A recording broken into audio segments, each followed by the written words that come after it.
Good afternoon. Welcome on to this edition of Conversation with Sadaba FM. My name is Majid Honest, and today on the program, I have in the studio with me the Ondo State Commissioner for Information, Mrs. Bamdeli Adimola. We'll be speaking about issues in the polity in Ondo State, some developments, some important issues as we go along on the program. We'll also talk about our person as well. You're welcome on the program, Honorable Commissioner. Thank you. Good morning. Hello, listeners. Good morning from Akure. Now, for those uh, who don't really know you, what kind of person would you say you are? Okay. Well, you have introduced me. Excuse me. My name is Bamidele Ademola Olateju. I'm 56 years old. I've been married for 29 years, which will be 30 years in September. Serious. I have a beautiful 17-year-old daughter. I'm first of 5 children. My parents, thankfully, are still alive. My dad and my mom. Well, what part of Ondo State are they from? My dad is from Ekumi Akoko. My mom is from Igankuto, Yewa, Ogun State. My husband is from Ogbomoso, Ghana bred, born and bred in Ghana. Anyway, I would describe myself as a woman that is brutally honest. Like that. Frank to the point of irritation. I'm an incurable perfectionist. I'm very fastidious, if that is a weakness, but I'm happy I am. I'm very structured. I live my life based on... Is it organized? Yes, very, very organized. People know. It's one of those first things you notice about me. Disorder threatens me because I live my life based on order and rational expectations. I'm very compassionate, I'm kind, generous, and fiercely loyal to my friends. I'm a teacher by example. I'm irreligious. I don't subscribe to religion.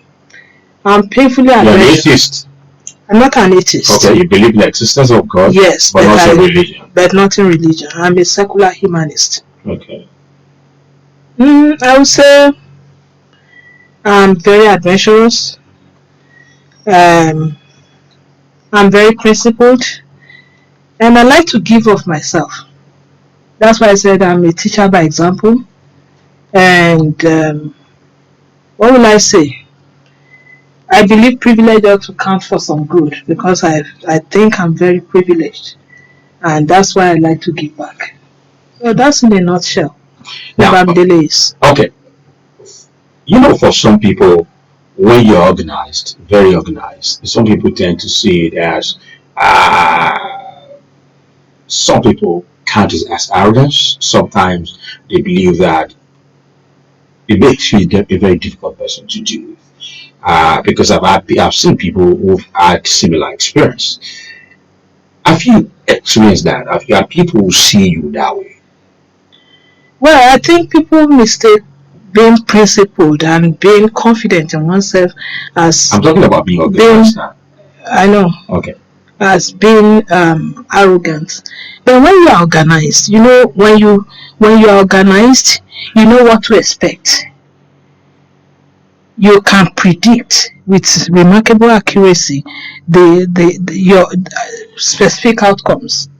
So I wonder why people are not organized. Yes, there are individual differences, but every human being, even animals, have basic levels of organization. You see soldier ants, they move in a file. Even animals, they secrete pheromones by which they know I have been here before. Even lizards, anything. So even in nature, there's organization. Even in plants, you find organization. Have you seen leaves arranged haphazardly? No. So God himself believes in order. And it's based on order that he created the world. He said be, and it is. So even as a scientist, after the Big Bang, you find the cosmos getting arranged. You find the laws of gravity, the laws of thermodynamics. All those things are based on order and rational expectations. Now, in a society where people tend to use tags, people tend to tag you. I know this because I've been in similar situations when you're too organized or very organized. There are people who tend to say, "Oh, maybe he has OCD, obsessive compulsive disorder." There are people, there are people who have tagged people who are very organized that way. So, what do you think about this? Have you had similar experience?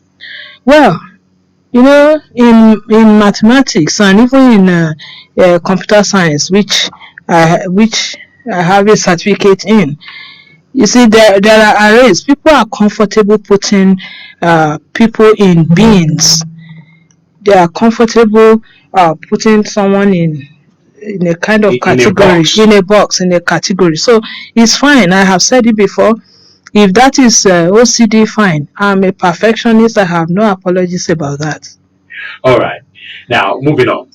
What kind of politician are you? You are the kind of person you are, but what drives your politics? That's the simple answer. People.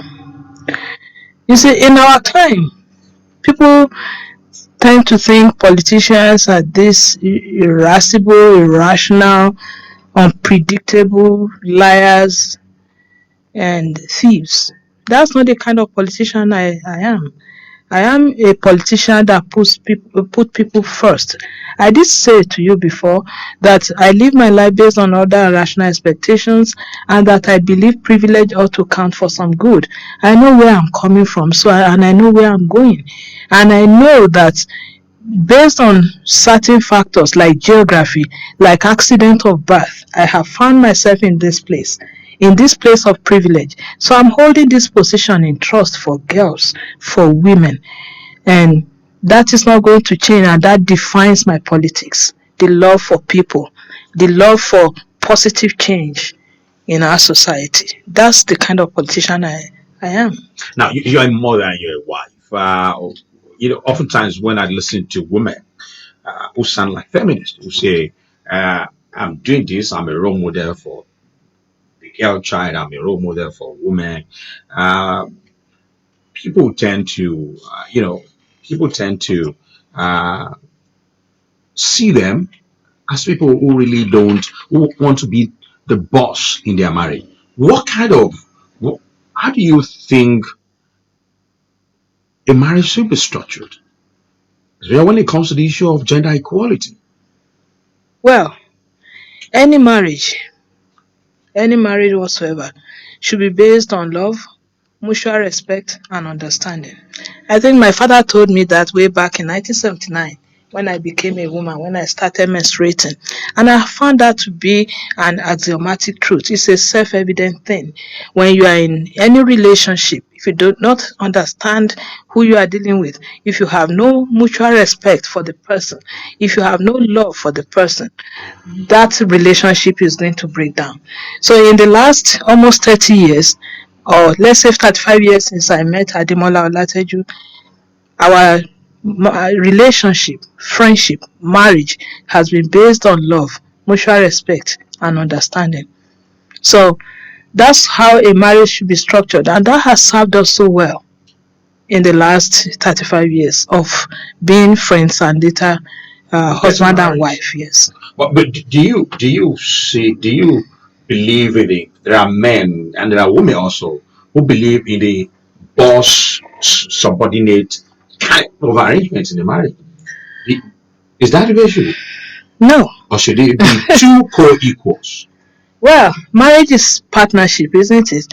I remember reading from Chinwezu in Anatomy of Female Power that if men are the head, women are the neck. One So can do without the other. yes, with the neck you rotate the head. So whoever thinks of marriage as a boss subordinate relationship is actually getting things wrong, especially in this time and age where women have economic power. I used to say it that since the 1960s, when contraception was invented, that was when liberation for women came. The iron triangle of sex, marriage, and childbirth has been broken forever. And with that, women can take control of their bodies and decide how many children they are going to have. And once that was done, economic power became an imperative. And there's no going back on that. So for men who are listening to me out there, treat your wife as equals, and there'll be peace, tranquility in your home. All right. Okay. Now, moving on. You were recently appointed the Commissioner of Information. Before that, you were in another ministry. Now, you've gone around doing media rounds to radio stations, TV stations. Uh, what kind of Commissioner of Information would you like to be in an age where oftentimes people in government are so, when it comes to giving out information, oftentimes they become combative. I would like to be that commissioner who will be remembered for bringing a moral and ethical rebirth into governance and into and bringing it to the doors of Ondo State citizenry. I know that there is systemic, I repeat it, systemic loss of values in Ondo State, indeed among the Yoruba and Nigeria as a whole.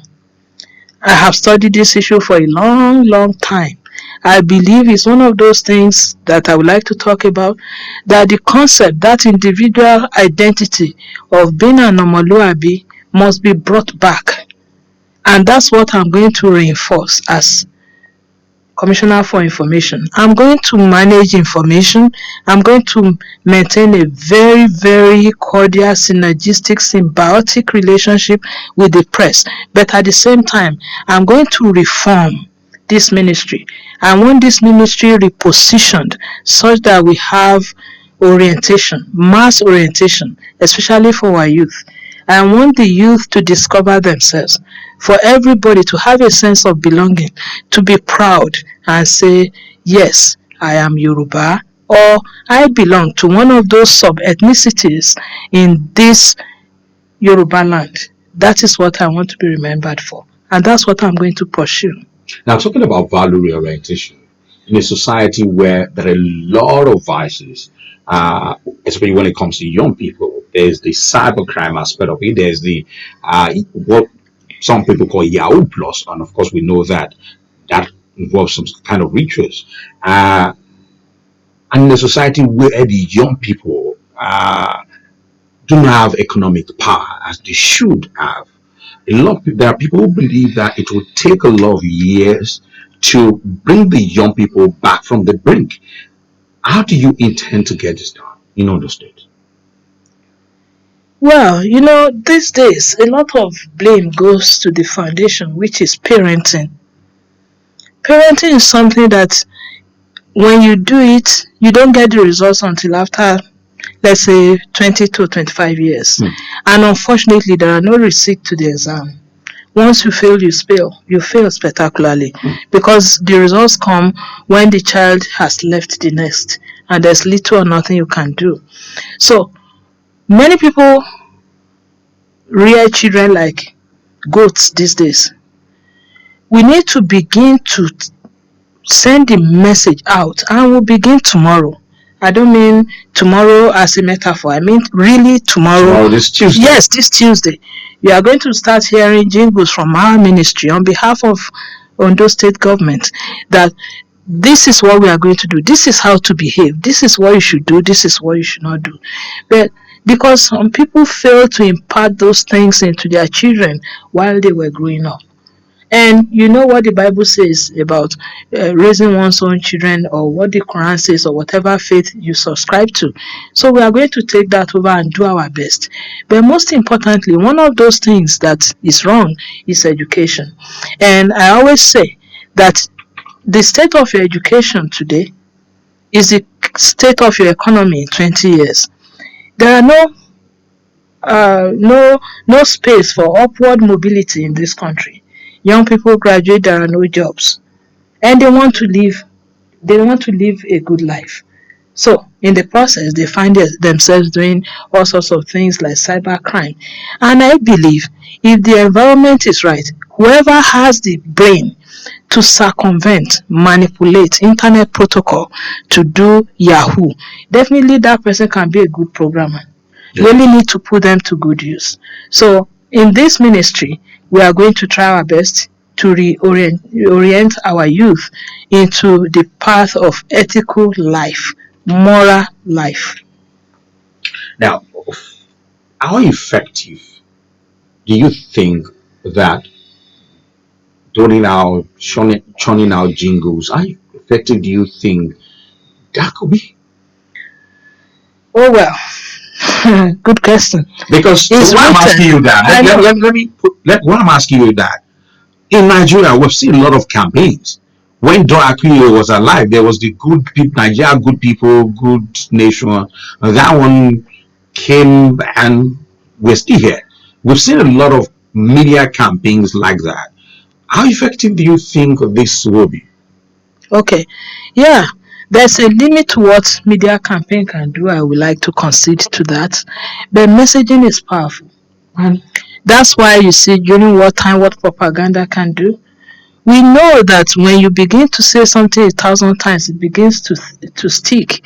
We are not going to be lying about this. We are going to state the obvious. We are going to be appealing to our youth to take this path, not that path. We know this is supported by research that when you begin to do messaging subliminally, it gets recorded in people's brain. In my own, uh, using my own example, when I was young, my father never liked us to listen to certain music. I wouldn't like to mention some specific artists now. My father doesn't like us listening to those music, so he never bought their records. So we listen to Shola Rotimi, for example, Ebenezer Obey, Sunny Ade. Those are the cool things we must listen to. But each time I go to school or go to the market, I listen to other songs. The ones my father never wanted me to, To listen to to. listen to, because those record stores play them. Guess what? I started singing them because it's talk. So I believe that when we repeat these messages, when we tell them and they see the sincerity by which we are churning these messages out, it will begin to change some minds. And we are not going to do that just on radio or TV alone. We are going to go to where their habitat, their ecosystem, which is social media. We are going to use animation. We are going to use skits. Look at Brother Shaggy now. Look at the other guy, Macaroni. Macaroni. All those things resonate with young people. We will use all those avenues to reach them. Or beyond that, do you think that do you not think that government should find a way, especially as the economy becomes worse on a daily basis? Do you think the government should not find a way of ensuring that maybe creating a conducive environment, probably for the private sector, where jobs will be created and these young people will be absorbed? And then beyond the formal job creation, you mentioned being a programmer. These are things that are done in other climes where, for instance, the example of the Silicon Valley, for instance, where young people who can make use of the internet can come together and you harness their potentials in such a way that they will not use it for crime. Well, at this point, I would just like to recognize and acknowledge the effort of our governor, Mr. Governor, as he likes to be called, Arakunrin Oluwarotimi Odunayo Akeredolu SAN, for the strides he has recorded in that regard. In Futa here, we have technology hubs. In Alagbaka, we have technology hub. I'm so proud of certain people in Futa, for example. There are things I'm planning to do in the areas of technology that I thought there would be no resident, I mean indigenous knowledge base for it in Ondo State. I will have to go either to Lagos or to find someone to do it from abroad. But guess what? There are guys in Futa who are working on it right now. So there are a lot of brilliant minds in Ondo State, and very soon the government is doing a lot of things, creating hubs here and there. We are thinking of creating hubs for creatives, not only hubs for people in technology, but Yeah. hubs for people in the arts, in theater, in music. We are thinking about that. I hope it comes to fruition because we know that Nigeria is not fiscally very healthy. We don't no money, but out of no money we are planning some things, and very soon you begin to hear about them, and when they come to fruition we'll bring it on air so our listeners can listen and be part of it.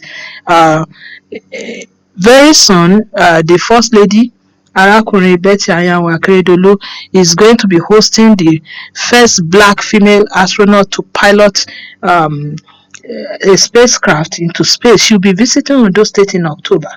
And she'll be meeting a lot of girls and inspire them to become Can be more program. yeah, to in the Be More program. Not only Be More, even primary school kids, secondary school kids. We've had those meetings. We are putting things together so these young people can be inspired to become astronauts, to become astronomers, to become partakers in the space industry. So there are a lot of things government is doing that will be bringing to your notice via our ministry. Well, one of the problems with the younger generation is that they have lost faith. They have lost faith in the system. They have lost faith in government. They have lost faith in anything that comes out from the mouth of anybody in government. And you will agree with me that that is because when you talk to a young person, sometimes they just dismiss it. How do you think government can bring back that trust, the all this program, that believability, that hope that there's something for you?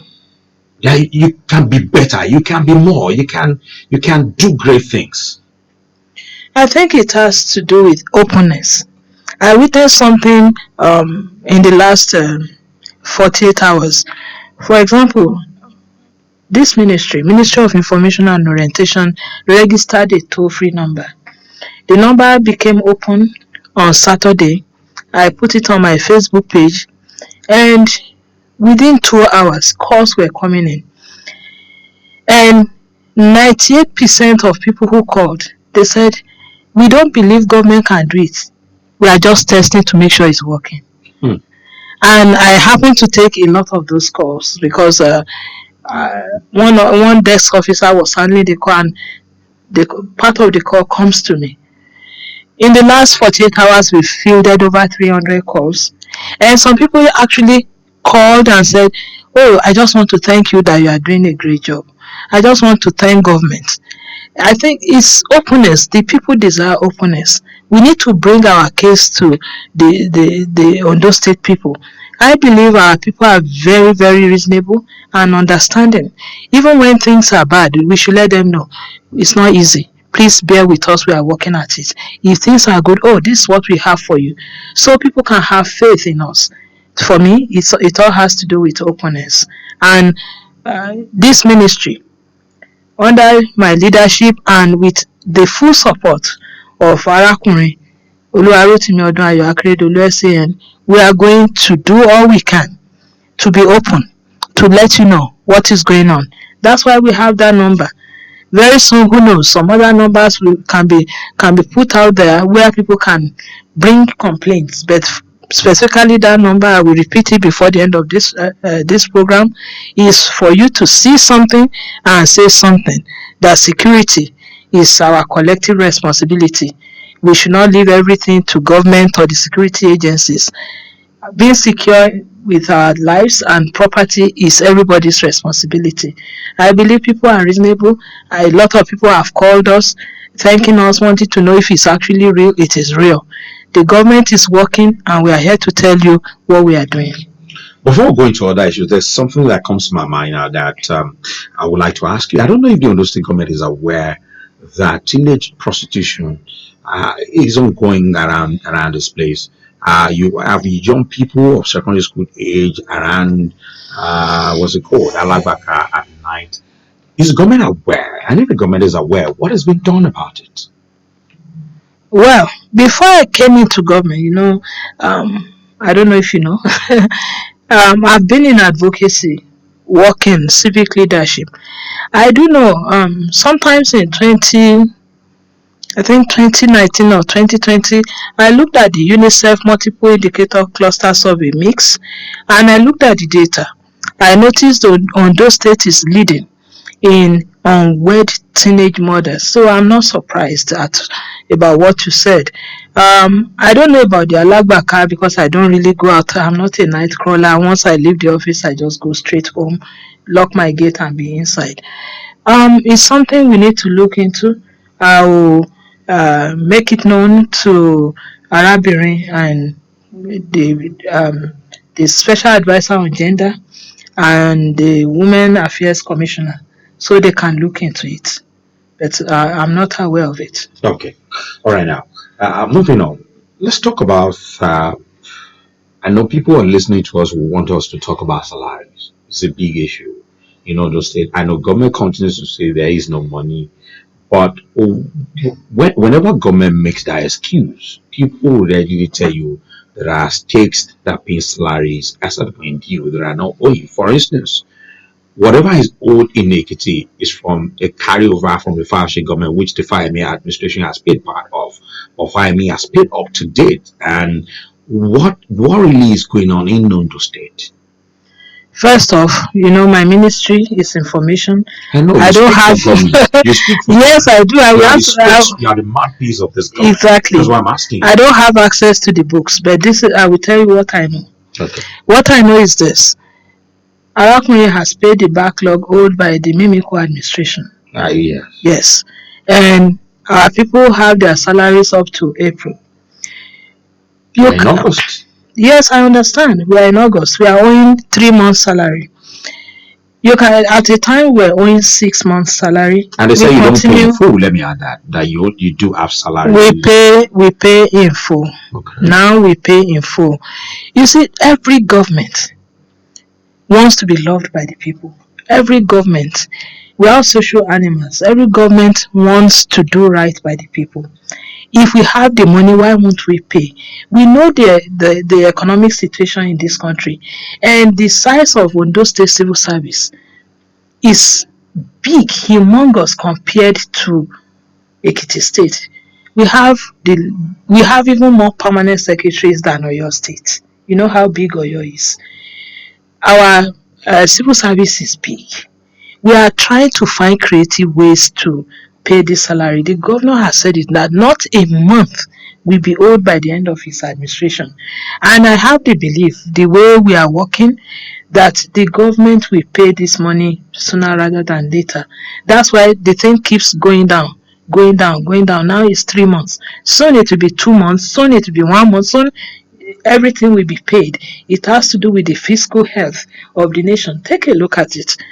This country, as I know it, as a political analyst of long standing, I know for a fact that we are not even producing up to 2 million barrels of oil. And we all go to Abuja to divide this money, share it among the states, and come back. We can't continue to live like that. This country needs an overhaul. So what is happening is not peculiar to those states.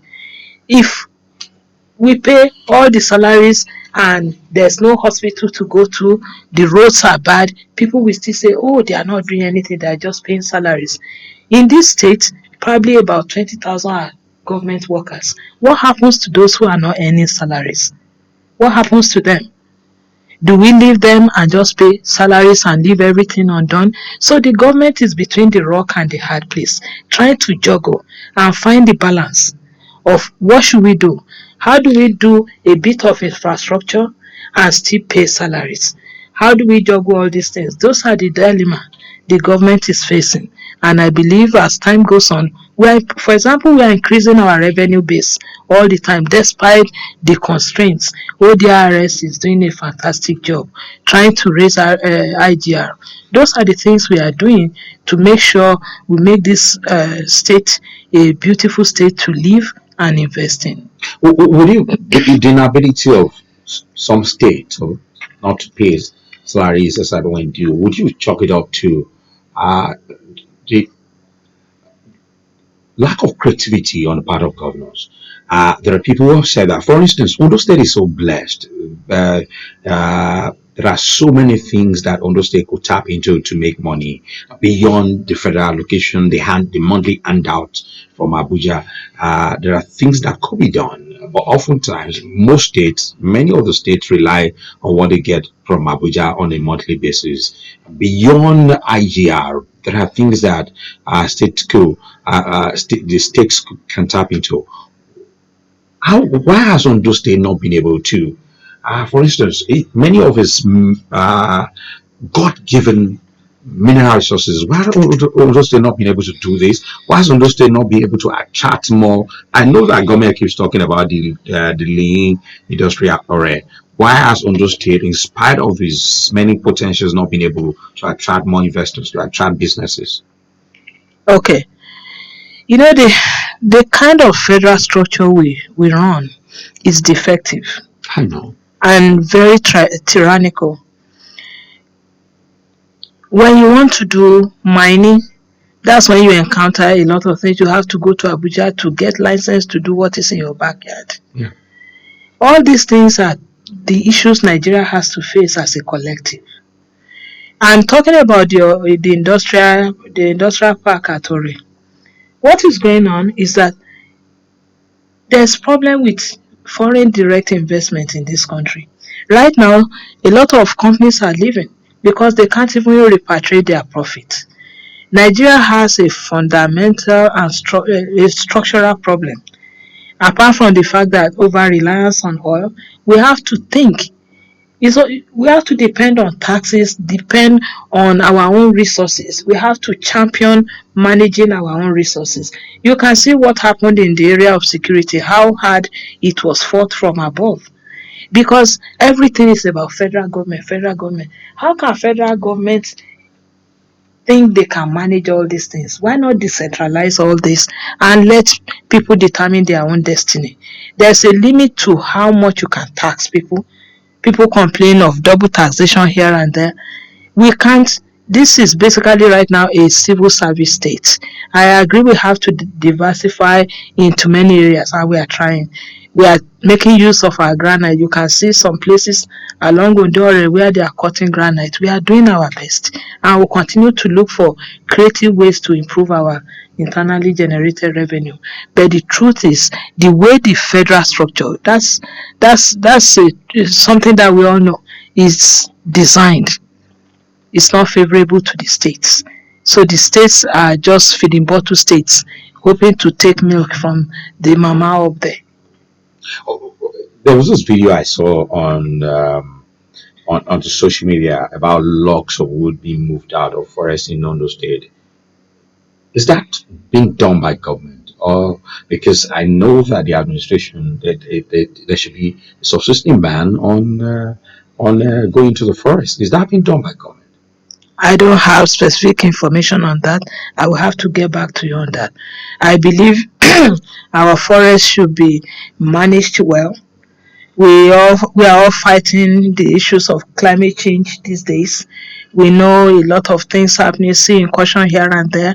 So when we have our forest, if we must deforest our forests, we must do it creatively. I don't have that information. I wouldn't like to say what I don't know, if it is government sanctioned or not. But you know that people go into this forest still just bribe their way around and cut trees. But I don't have specific information about that. I can't speak to that. Now let's talk about the redeemed agenda. What's it about, and what does what are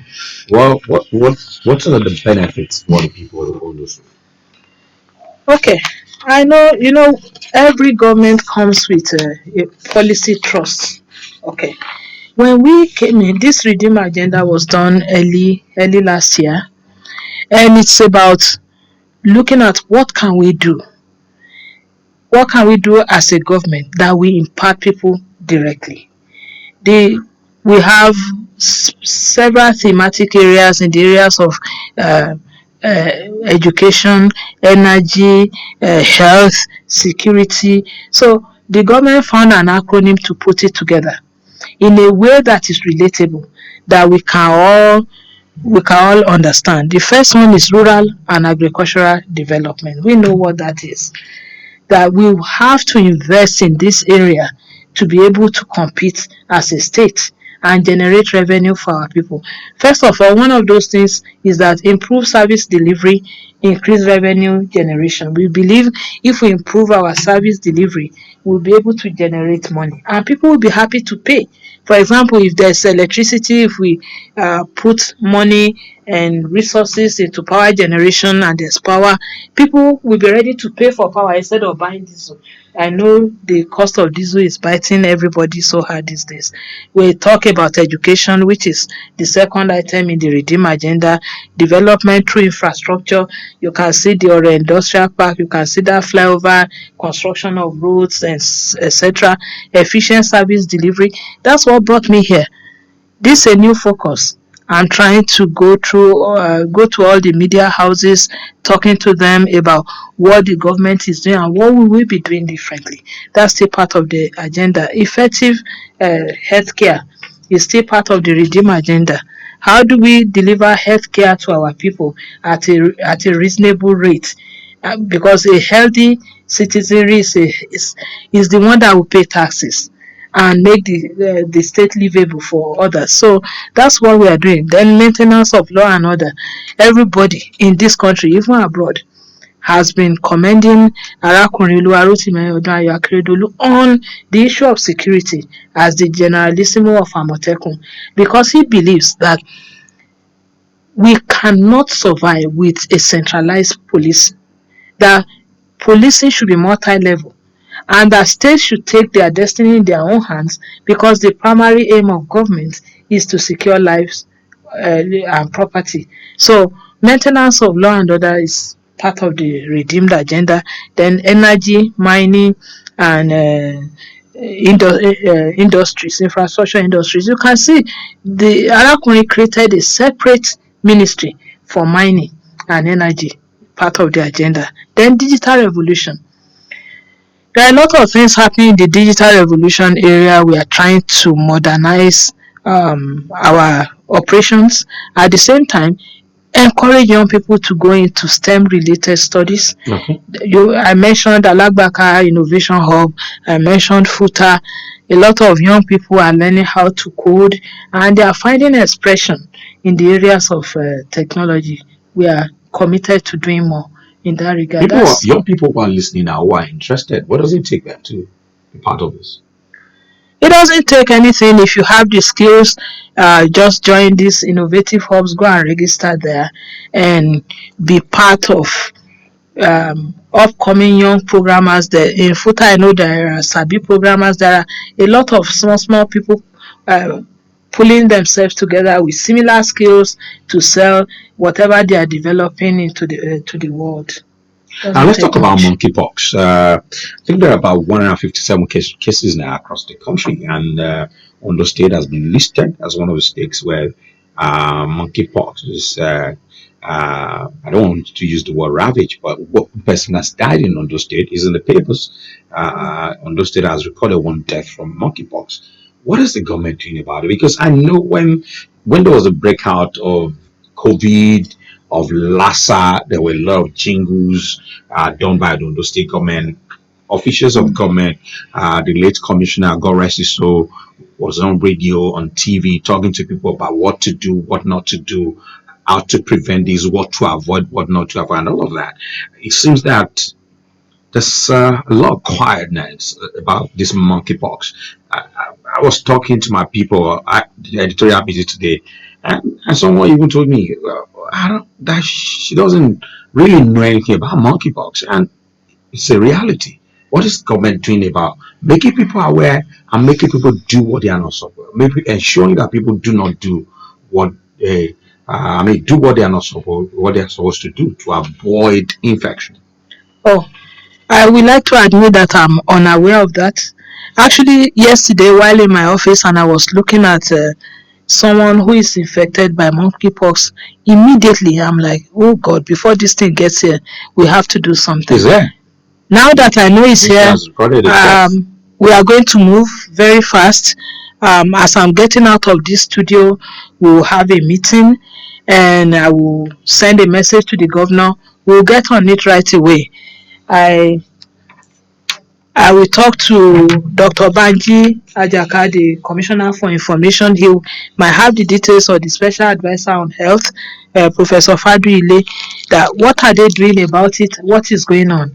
And as Commissioner for Information, if need be, I will come back on air to any of our radio stations around private, public, and start talking about this. We'll put jingles out there to tell people what to watch out for, what not to do, what to do if that happens, and if you see someone that is infected, what you should do to protect yourself. So we'll get on it right away.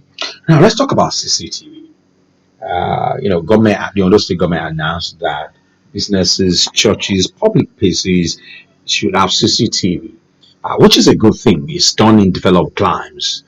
But you talked about the economy. There are churches that do not even have up to 20, 30 members. There are businesses that are not even thriving as they should be.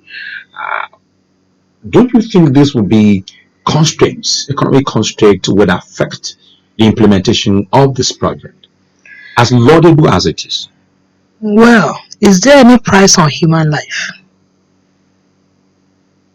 We shouldn't put price on human life, in my estimation. For those who cannot afford. We should try as much as possible in our places of worship to be secure. It's for our own good.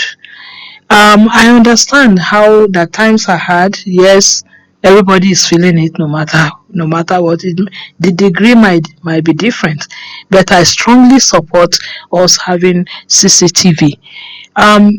Since it's something that the government said we should have, if St. Francis or had it, there will be some reaction time, and many people wouldn't have died from that attack. There's a church that, about adjacent to my house.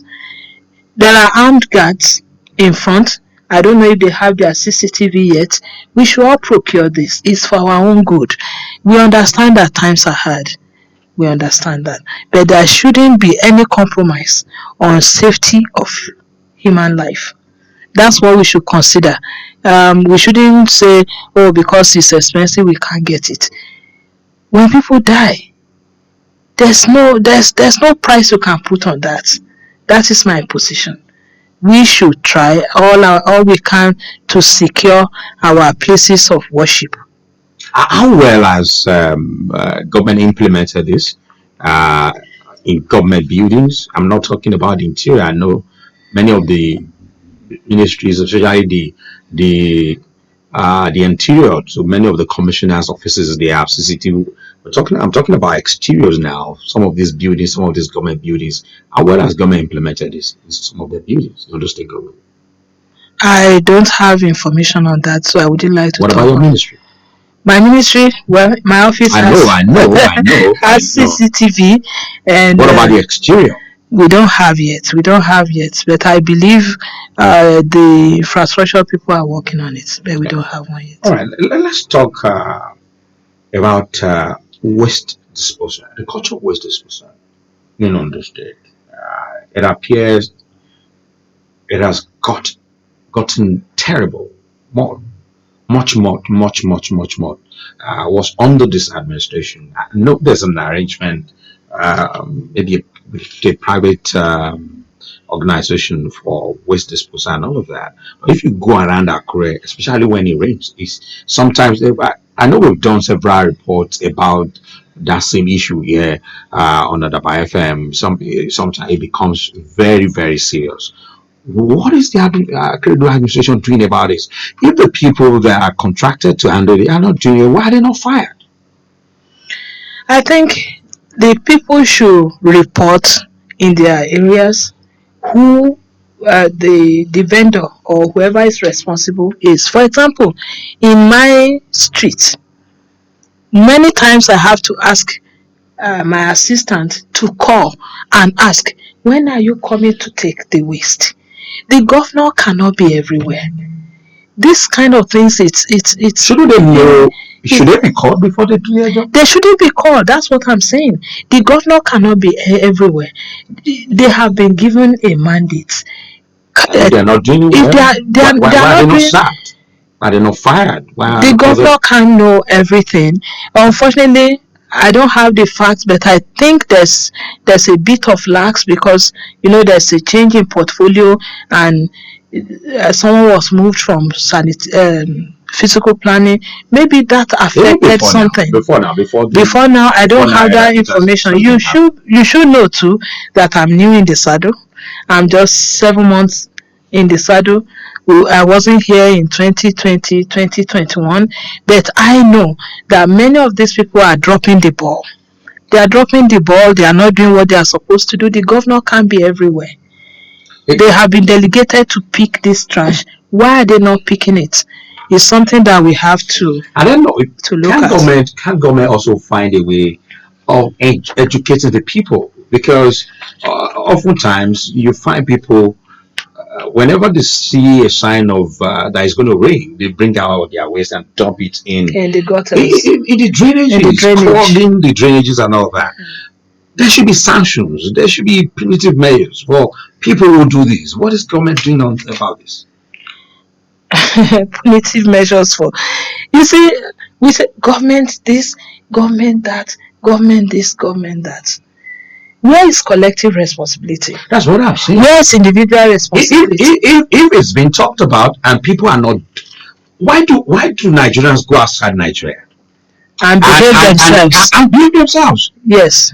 Because they know that there are sanctions. Yes. I agree. Actions ought to have consequences. And we don't have sanitary inspectors. Maybe it's time we bring those back. But we know. See, we don't have those, and we are saddled with salary issues, a bulging bureaucracy, for example. I agree. I think the Ministry of Environment, I will talk to the commissioner that people are complaining, someone even contacted me last week about this same waste issue. I will take it up with the Commissioner for Environment to see what can be done to improve waste disposal. But again, people, even though my waste wasn't picked up, my house is not overflowing with waste. Bag your waste and do not bring it out until you are sure that the waste disposal vehicles will come around. And to all of you who have the contract to carry waste, for God's sake, do your job. If the governor now comes around and say I revoke all their contract, they will be the first to start shouting that the governor is not nice to them. We like blaming everybody but ourselves. We should be awake to our responsibilities. Having clean environment, clean surroundings prevent diseases. All these diseases flying around, if we are cleaner, it will be better. I urge all of you, individuals, contractors, to do your part in making Ondo State a clean place to live. Now, let's talk about the Oluwatui, the dual carriage, and then the other dual carriage, which were being done before in the build up to the second term election, the election campaign of Rotimi Akeredolu.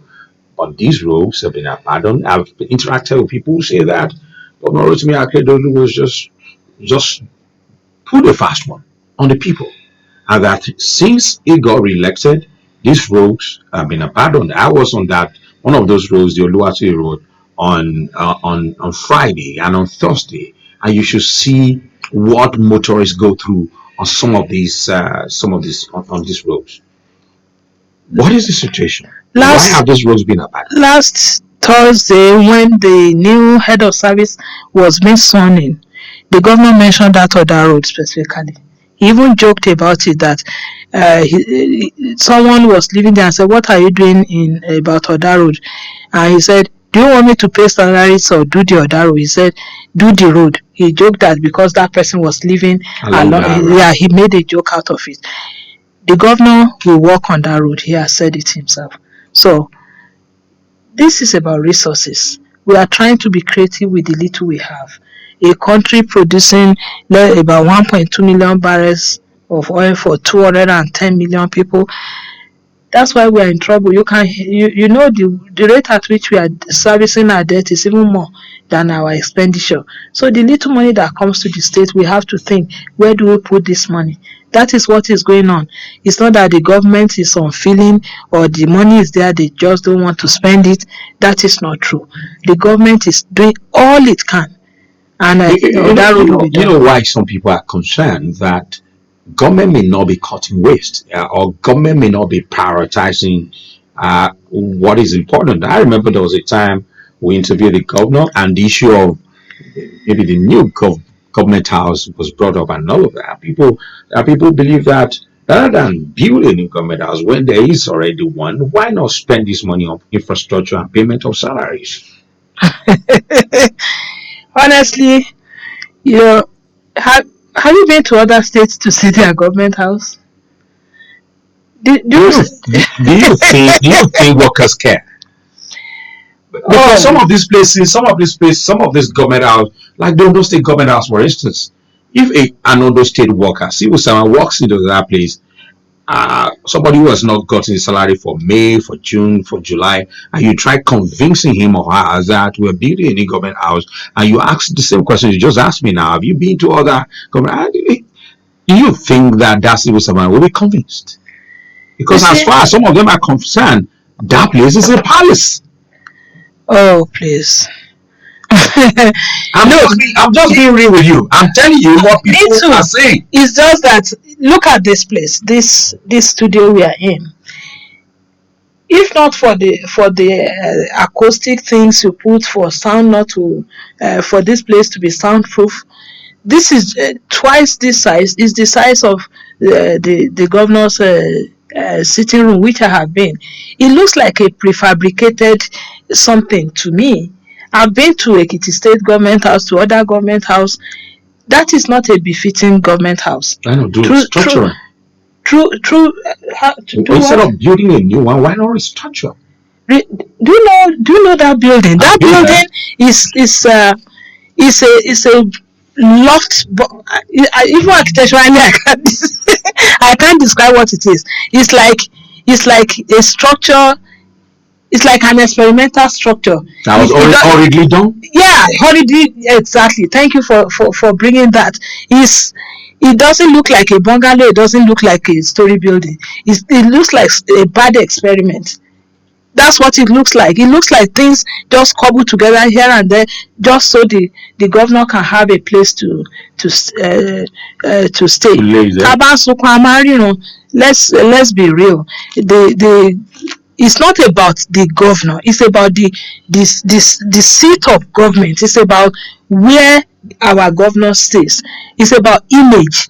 That government house. Have you been to the outside? You see, I'm from Ekiti. I've been to that of Ekiti. aren't you just proud?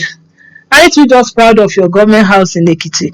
This government house, on a very serious note, is not befitting. And uh, uh, talking about salaries in lieu of the government houses is like comparing apple and oranges. They don't. There's no basis for comparison at all. And I think we need a befitting government house. Let's put that to rest. It has nothing to do about whether the government is diverting money. No, that's not true. I Cutting never used waste. the word Okay. as a prioritize. Okay, prioritize. Talk about my own ministry, for example. There's no waste in my ministry. There is absolutely no waste. If we want to print anything, we ration paper because we have very small allocations, very small leeway of doing anything. I haven't come. I'm on this radio station now for free. You people are giving us this slot as corporate social responsibility because I can't even pay for this slot. That is the truth. I can't pay. So where's the waste? There's no waste in this government. As far as I know, I am very critical when it comes to that. If something is bad, I will admit we have to work on it. If something is good, I will praise it to high heavens. What I know in Akeredolu's government, this present government, Anything you would like to add before we call it today? wow, you didn't even let me talk about my favorite subject, security. Go ahead, do that. Go ahead, do that. For which you are doing well. And you promise to mention. We are doing well in security. You did talk about that. Yes, Salary. Everybody knows that. You promise to call out the toll number, the toll-free number. Okay, ladies and gentlemen, everybody listening to me, our toll-free number 0800 555 5555. Again, 0800 555 5555. After 0800, make una add 75. Na im be our number. Call us, Ministry of Information and Orientation. Someone will pick your call. Calling is free, na free. Call us. If you see something, say something. Do not let terrorists, bandits, criminals terrorize our state. If you call us, give us your tip. Tell us what is happening that is untoward that you witness. You are protected. Nobody is going to come after you. Please call us. Give us tips so we can make Ondo State a very peaceful state to live and invest in. Thank you very much, Honorable Commissioner for Information.